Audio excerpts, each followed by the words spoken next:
New age stocks के अंदर retailers का बहुत ही ज्यादा इंटरेस्ट है और मेरे हिसाब से 90% ऑफ द रिटेलर्स के अकाउंट में कोई ना कोई न्यू एज स्टॉक जरूर होएगा। इस वीडियो के अंदर मैं सारे के सारे न्यू एज स्टॉक्स में डिस्कस करूंगा। ओला, जोमेटो, स्विगी, नायका और इन सब का कैप्शन के अंदर मैंने टाइमिंग भी मेंशन कर दी है कि किस शेयर के ऊपर मैंने किस किस टाइम पे बात की है, ताकि आपको जो भी स्टॉक देखना है आप उस टाइम पे जाके उस स्टॉक के बारे में सारी नॉलेज गेन कर दो, ताकि आपको सारी वीडियो ना देखना पड़े और आपका टाइम ना वेस्ट हो। सबसे पहले जो मैं बात करूंगा वो मैं बात करूंगा ओला इलेक्ट्रिक के बारे में, जो कि सबसे ज्यादा रिसेंट हमारी लिस्टिंग थी न्यू एज के और लोगों का काफी ज्यादा इंटरेस्ट है और काफी ज्यादा ऊपर के प्राइसेस पे भी ट्रैप हो गए हैं। इसके बारे में बताने से पहले मैं आपको ये जरूर बताना चाहूंगा कि मैंने अपने इंस्टाग्राम चैनल के ऊपर 140 के प्राइस पे ओला इलेक्ट्रिक आप सबको सेल करने को बोला था और डिटेल्ड एक्सप्लेनेशन दी थी। उस प्राइस से ओला जो है 50% से भी ज्यादा गिर चुका है। तो मेन क्वेश्चन है कि अब हम इसके अंदर क्या करें। ओला का अगर हम हाई लो की बात करें, 158 का हाई है, इस वक्त 65 रुपीज पे चल रहा है और 64 रुपीज का इसका 52 वीक लो है या लाइफ लो है।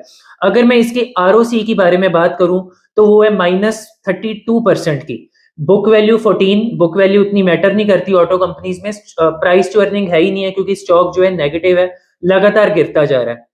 अगर हम इसको बाकी पीयर्स के साथ कंपेयर करें, जैसे कि हीरो मोटो, बजाज ऑटो, टीवीएस, आइशर, सारी प्रॉफिटेबल कंपनीज है, सारी ग्रो कर रही हैं, लेकिन ओला जो है अभी भी लॉस मेकिंग है। ओला के बारे में मैं P&L स्टेटमेंट के बारे में भी बात करूंगा, लेकिन ओला के बारे में ये मेंशन करना बहुत जरूरी है कि ओला जो है इंडिया की नंबर 1 ईवी प्रोड्यूसर है और सबसे ज्यादा ओला के जो है बाइक्स बिकते हैं। अब ओला से रिलेटेड मैं एक चीज स्टार्टिंग में ही बताऊंगा जो कि आपको बड़ी हैरान करने वाली बात लगेगी, और जो आगे का 2-3 मिनट का मैं ओला के बारे में डिस्कस करूंगा बेसिकली एक लाइन के अंदर ही समअप कर देगा कि इसके अंदर क्या करना चाहिए। ओला के जो फाउंडर हैं भावेश अग्रवाल, उनको अभी रिसेंट इंटरव्यू में क्वेश्चन पुट किया गया कि आप इंडिया के सबसे ज्यादा इस वक्त आप ईवीज बेच रहे हो टू व्हीलर्स में, तो आपको क्या लगता है आप कब तक प्रॉफिटेबल होगे। तो उनका जवाब था कि जब हम 50,000 टू व्हीलर्स बेचेंगे तब हम प्रॉफिटेबल होंगे। और अगर हम बात करें कि ओला अभी कितने बेच रहा है, ओला अभी बेच रहा है 25,000 टू व्हीलर्स। तो बेसिकली मोटा मोटी देखा जाए तो ओला कभी प्रॉफिटेबल होने ही नहीं वाली। अगर आप 25,000 बेच के भी प्रॉफिटेबल नहीं हो रहे और आपको डबल बेचने हैं तो आप तब जाके प्रॉफिटेबल होगे, जिसका भी किसी को पता नहीं है, क्योंकि ओला से लिंक्ड इतनी ज्यादा आती भी है कि ओला की मैनेजमेंट ने कुछ बोला, उसके बाद पता लगा कि नहीं वो झूठ है, इतनी ज्यादा क्वेरी सब कुछ। लेकिन चलो वो बात की बात है। अगर हम इसके बारे में P&L स्टेटमेंट की बात करें, प्रॉफिट एंड लॉस स्टेटमेंट, ओला का जो लगातार अगर हम रेवेन्यू देखें 2022 से लेकर अब तक 370 करोड़ से बढ़ के अब 5,500 करोड़ का जो है इसका रेवेन्यू हो गया। लेकिन एट द सेम टाइम जो लॉस 780 करोड़ का था वो भी बढ़ता बढ़ता -1822 करोड़ हो गया है। मतलब एक इतनी बेहतरीन कंपनी है जिसका रेवेन्यू भी बढ़ता जा रहा है और साथ में लॉस भी बढ़ता जा रहा है, आपको क्यों पैसा लगाना है, मेरी समझ से बाहर है। अगर मैं बैलेंस शीट के बारे में बात करूं, बोरविंग्स अभी भी काफी ज्यादा हाई है, रिजर्व्स बढ़ गए हैं क्योंकि आईपीओ से जो पैसा है वो बैलेंस शीट में उसको बेनिफिट मिला, लेकिन बोरविंग्स जो हाई हैं। और थर्ड, अगर मैं शेयर होल्डिंग के बारे में बात करूं, एफआईआईस का सिर्फ एक क्वार्टर के अंदर 4% से कम होकर 2% पे आ गई है स्टेक, डीआईआई की भी कम हो गई है। सिर्फ पब्लिक इसके अंदर पैसा डालती जा रही है। Total number of share holders 15 lakh, मतलब सारे के सारे बेसिकली शेयर होल्डर्स पब्लिक के पास मेन स्टेक है। कैश फ्लोज जो है, कैश फ्लोज भी नेगेटिव है। तो बेसिकली इसके बारे में कुछ भी नहीं अच्छा। इवन अगर इस रेट के पास भी आपको ओला है, कोई भी रिकवरी आती है, मैं कहता हूँ इवन 70-75 तक भी आए, आपको इसमें से एग्जिट करना चाहिए और आपको इसके अंदर बिल्कुल भी नहीं इन्वेस्ट करना चाहिए, मेरे ओपिनियन। अब मैं बात करूंगा जोमेटो और स्विगी के बारे में, जिसके अंदर सबसे ज्यादा शेयर होल्डर इंटरेस्ट है, और इन दोनों के बारे में मैं एक साथ बात करूंगा क्योंकि सेम सेगमेंट से हैं। पहले अगर मैं बात करता हूँ जोमेटो की, जोमेटो के स्टॉक ने बहुत ही ज्यादा बम्पर प्रॉफिट बना के दिया है। 50 रुपीज से लगातार 300 तक गया, लेकिन मोस्टली क्या होता है, नीचे आप लोगों ने लिया नहीं, लेकिन जब शेयर ऊपर गया तो काफी ज्यादा लोग ट्रैप हो गए। अब वो 300 से जो है स्टॉक वो 200 पे आ चुका है। आरओसी जोमेटो का पॉजिटिव है। मार्केट कैप जो है इस वक्त जोमेटो का 2,07,000 करोड़ का है। लेकिन एट द सेम टाइम अगर मैं जोमेटो के मार्केट कैप को स्विगी के साथ कंपेयर करूं तो स्विगी का मार्केट कैप है सिर्फ 75,000 करोड़ का। मतलब जो जोमेटो है स्विगी से काफी ज्यादा सस्ती है अगर हम मार्केट कैप के ऊपर बात करें। लेकिन अगर दोनों स्टॉक्स की अगर हम पी एंड एल स्टेटमेंट देखें, जोमेटो जो है इस वक्त प्रॉफिटेबल हो चुकी है और स्विगी जो है अभी भी बहुत ज्यादा हाई लॉस मेकिंग कंपनी है। हेंस जोमेटो को ज्यादा वैल्यूएशन मिलनी डिजर्व भी करती है। अगेन स्विगी का जैसा मैंने पहले आपको बताया, जितनी ज्यादा सेल बढ़ती जा रही है स्विगी के, उतने ज्यादा लॉस बढ़ते जा रहे हैं। अभी खैर इनकी बोरविंग्स काफी ज्यादा थी, स्विगी की आईपीओ आया तो उससे इनको पैसा मिला, तो उससे इनकी बोरविंग्स कम हुई हैं। लेकिन अगर मेरे को फिर भी अगर इनमें से अभी तक जो हमने बात की है, अगर मेरे को एक चुनना हो, सिर्फ अगर मेरे को पी एंड एल स्टेटमेंट के हिसाब से देखना हो, तो मैं जोमेटो को प्रेफर करूंगा बजाय की स्विगी के। मेन बात है कि जोमेटो अब गिरा क्यों है। जोमेटो इस वजह से गिरा है क्योंकि जोमेटो देखो प्रॉफिटेबल तो हो गया, सब कुछ बढ़िया, पहले लॉस मेकिंग थी, लेकिन एक वैल्यूएशंस भी बहुत इंपॉर्टेंट पार्ट है। 2 लाख करोड़ के मार्केट कैप के ऊपर जोमेटो का अगर मैं ईयरली प्रॉफिट देखूं, तो जोमेटो का ईयरली प्रॉफिट अभी भी बहुत ज्यादा थोड़ा है। जोमेटो जो इस वक्त प्रॉफिट कर रही है वो अराउंड सिर्फ 600 करोड़ का है, और जोमेटो को अपनी वैल्यूएशन जस्टिफाई करने के लिए कम से कम 5000 करोड़ का प्रॉफिट करना पड़ेगा। लेकिन क्योंकि जोमेटो इतनी फास्ट स्पीड से ग्रो कर रही है, इतना फास्ट रेवेन्यू, तो मार्केट ने उसको ज्यादा वैल्यूएशन दी कि कोई बात नहीं कि ये 2-3 साल के अंदर ये भी चीज हो जाएगी। लेकिन अचानक से दिक्कत वाली बात क्या है कि ये 300 से गिरता गिरता 200 पे आ गया।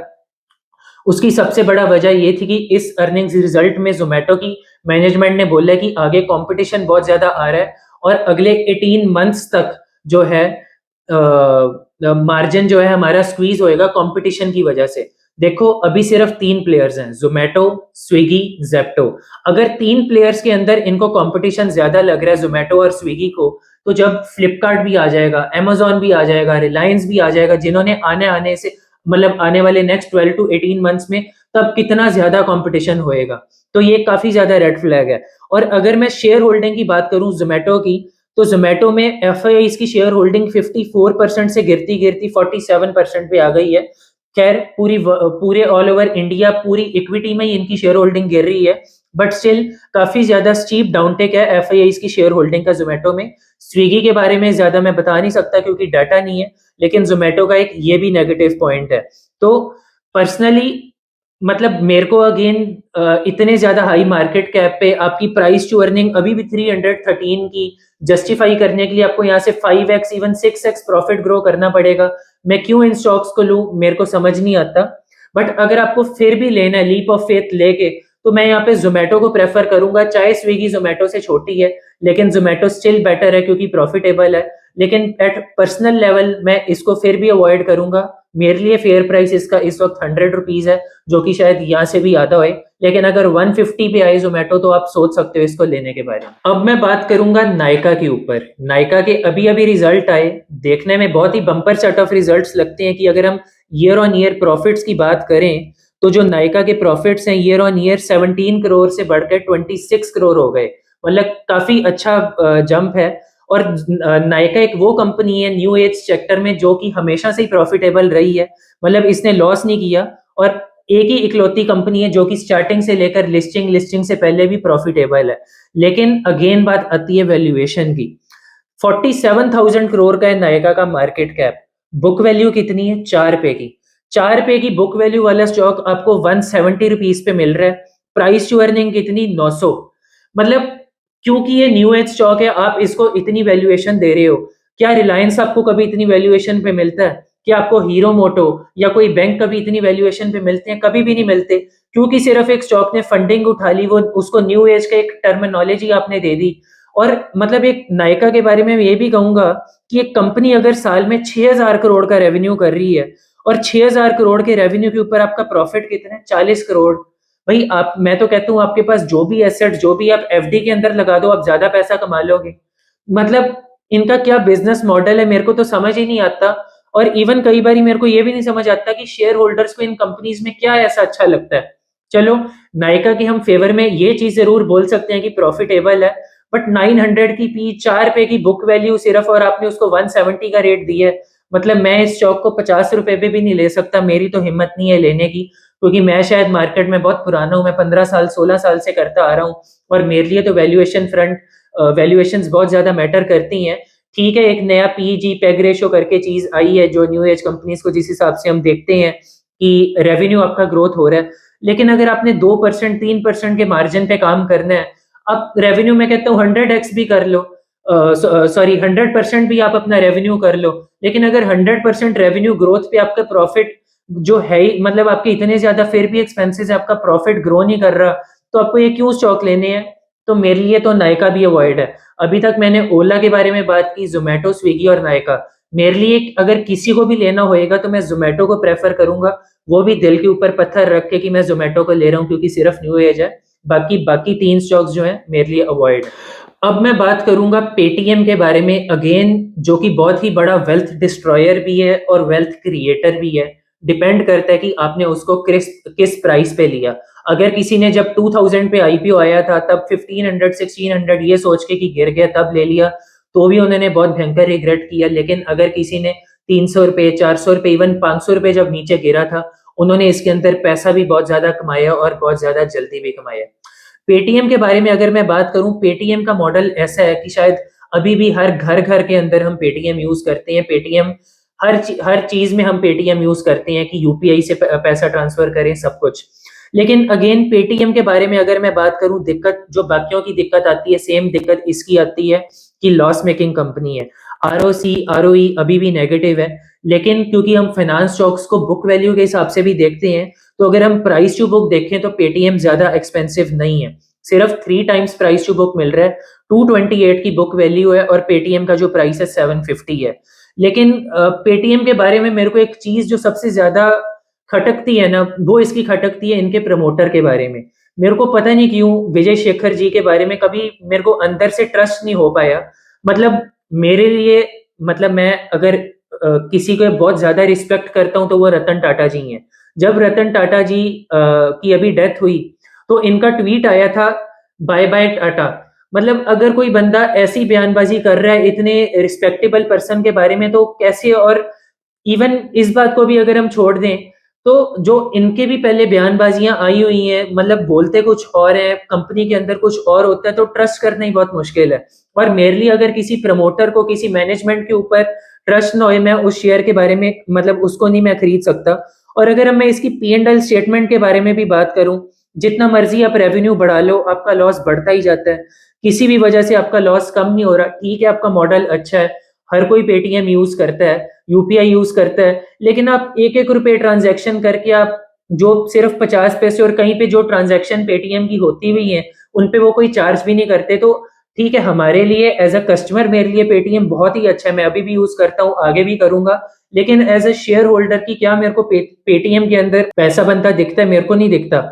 और अगर मैं पेटीएम को जीपे के साथ कंपेयर भी करूं, क्योंकि मैं दोनों यूज करता हूं, मेरे को कई बार जीपे, या most of the times GPay Paytm से ज्यादा यूजर फ्रेंडली लगता है। तो अगर मेरे को इतने ऑल्टरनेटिव्स अब आ गए, अमेजोन पे सब कुछ इतना, मोबीक्विक का भी आ गया, मोबीक्विक के बारे में भी चलो साथ के साथ कर देते हैं। मोबीक्विक जब आया तो मेरे को लगा कि मोबीक्विक शायद one of the better newest stocks है, क्योंकि प्रॉफिटेबल थी। लेकिन जैसे ही कंपनी लिस्ट हुई, 2 क्वार्टर के रिजल्ट दिए, दोनों ही लॉस मेकिंग। तो अब पहले आप लिस्ट होने से पहले कुछ और दिखा रहे हो, लिस्ट होने के बाद आप कुछ और दिखा रहे हो, तो मेरे को तो ये चीज समझ नहीं आती है। तो अगेन पेटीएम एज अ, मतलब मेरे को यूज करना हो एक कस्टमर बहुत अच्छा है, लेकिन एज अ शेयर होल्डर मैं अवॉइड करूंगा। अगेन मोबीक्विक का भी वही चीज, पहले कुछ और अब कुछ और।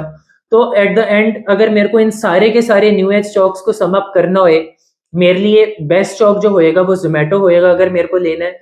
प्रॉफिटेबिलिटी के हिसाब से जो है वो नायका अच्छा है कि वो प्रॉफिटेबल है, इवन जोमेटो भी है, प्रॉफिटेबल हो गई है। तो बट मतलब मेरे लिए ये फील्ड पता नहीं क्यों अवॉइड है। मैं पुराना हूँ, जैसा कि मैंने आपको बोला है, मेरे को ये वैल्यूएशन समझ ही नहीं आती है कि किस बात की आपको इतनी वैल्यूएशन मिल रही है कि आपने फंडिंग उठा ली तो आपको इतनी ज्यादा हाई पी मिल गई है, इतनी ज्यादा आप हाई प्राइस टू बुक पे हो। फिर तो रिलायंस भी कहे मैं जी फंडिंग उठा रहा हूँ, आप रिलायंस को जितनी मर्जी वैल्यूएशन दे दो। मतलब मेरे को ये चीज समझ नहीं आती कि आप रेवेन्यू ग्रो करो, फंडिंग उठाओ, कि हाँ भाई कैश बर्न हो रहा है। कौन सा कैश बर्न हो रहा है? कौन सी वैल्यूएशन मिल रही है? मेरे लिए तो देखो ये सारी कंपनीज अवॉइड ही हैं। लेकिन अगेन आपको लेनी है, आप जोमेटो ले सकते हो। आपको वीडियो अच्छी लगी तो आप इस पे लाइक बटन जरूर दबा दो। आप चैनल भी शेयर कर दो, क्योंकि मैं ऐसे ही आपके लिए अच्छा कंटेंट बनाता रहूंगा। और अगर आपने सब्सक्राइब नहीं किया, सब्सक्राइब जरूर कर दें।